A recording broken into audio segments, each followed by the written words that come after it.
Halo teman-teman, balik lagi nih sama Wati. Kemarin kita sudah bahas kan tentang achievement motivation dan tips yang pertama. Masih inget kan tips yang pertama apa? Kalau lupa bisa ditonton lagi ya videonya.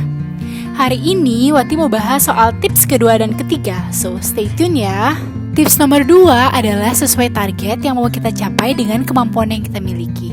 Kita harus menetapkan target secara realistis. Jangan langsung menetapkan target yang tinggi. Jika kita ibaratkan seperti tangga, maka harus memulai dari yang paling bawah dulu, yaitu memulai dari hal yang paling mudah. Setelah berhasil, baru perlahan naik ke tangga berikutnya, yaitu hal yang lebih sulit. Kemudian naik lagi sampai titik tertinggi. Misalkan, Wati dapat nilai ulangan 50. Kira-kira target Wati di ulangan berikutnya berapa ya? Kalau Wati targetnya 100, menurut teman realistis nggak sih? Nah, yang seperti itu yang tidak realistis. Harusnya Wati buat target dari 70. Kalau tercapai, naik lagi deh jadi 80. Dan kemudian naik terus deh.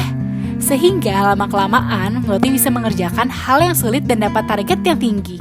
Tahu nggak sih teman-teman, kalau rendahnya achievement motivation dapat disebabkan oleh motivasi kita loh. Kalau motivasi kita berprestasi adalah untuk diri sendiri, maka kita bisa lebih realistis sama target yang mau kita capai. Kita bisa kira-kira target yang mana sih yang bisa kita capai. Tapi kalau motivasi kita berprestasi adalah untuk mendapatkan hadiah atau pujian dari orang lain, maka kita akan cenderung menetapkan target yang mungkin tidak masuk akal hanya untuk mendapatkan sesuatu. Jadi ketika kita punya goal, usahakan kita punya motivasi dari dalam diri kita ya teman-teman, jangan karena hal-hal eksternal, oke?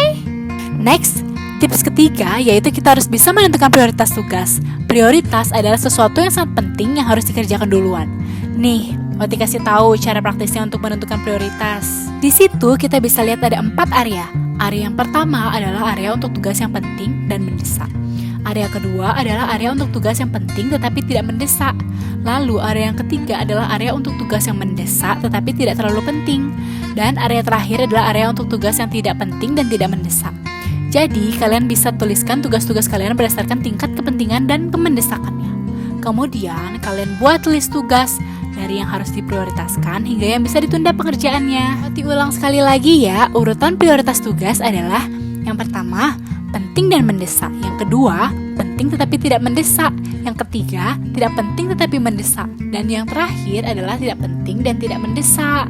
Tahu nggak sih teman-teman, ternyata achievement motivation kita bisa rendah juga karena ketidaksadaran kita akan pentingnya prestasi pendidikan. Kalau kita menganggap prestasi bukanlah hal yang penting, maka secara otomatis kita tidak akan menjadikan prestasi sebagai salah satu prioritas kita. Dan mungkin saja kita akan mengabaikannya. Misalnya Instagram. Instagram adalah hal yang sangat penting bagi kalian, sedangkan tugas sekolah yang harus dikumpul besok itu tidak terlalu penting. Nah, kira-kira kalian bakal main Instagram atau kerja tugas dulu ya? Biar Wati tebak, pasti main Instagram dulu kan? Nah, kalau begitu tugasnya pasti akan tertunda. Akhirnya tugas dikerjakan mepet dan jadi justru asal-asalan. Dan akhirnya nilai tugas sekolah jadi tidak memuaskan deh. Kesadaran akan pentingnya prestasi sangat berpengaruh bukan? Oleh karena itu, kita harus memiliki kesadaran akan pentingnya prestasi pendidikan. Sehingga kita dapat mudah untuk menjadikan prestasi pendidikan sebagai prioritas yang kita paling utamakan.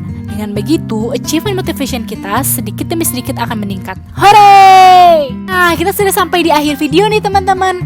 Apa teman-teman sekarang jadi paham tentang achievement motivation? Jangan lupa untuk terus berprestasi teman-teman. Wati pamit dulu nih, membuat prestasi juga. Bye-bye, see you! Dengan adanya pandemi COVID-19, kami harapkan teman-teman bisa stay at home aja ya teman-teman.